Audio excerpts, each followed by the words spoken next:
White smoke coming from your exhaust. Don't ignore it, your engine might be crying for help.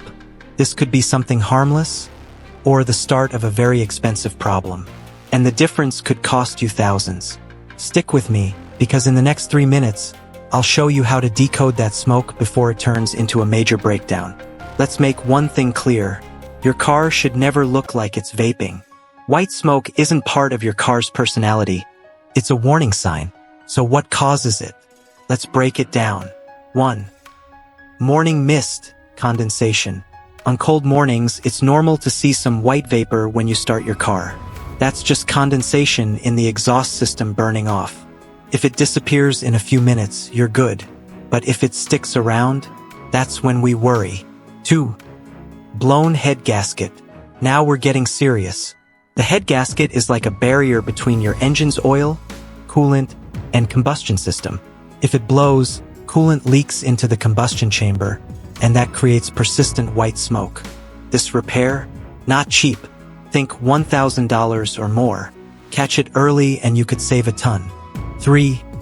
Coolant leak into the engine. If coolant finds its way into your engine's combustion process, it'll burn and puff out white smoke. This can come from a damaged gasket, cracked part, or leaky hose. Watch your coolant levels closely. If they're dropping and you see white smoke, time to act. 4. Cracked engine block or cylinder head. This one's rare but brutal. Overheating can crack major engine parts, letting coolant leak where it shouldn't. It's white smoke with a side of financial heartbreak. Prevent it with regular maintenance and never driving an overheating car. 5. Faulty fuel injector. When a fuel injector goes rogue and dumps in too much gas, you get an overly rich fuel mixture.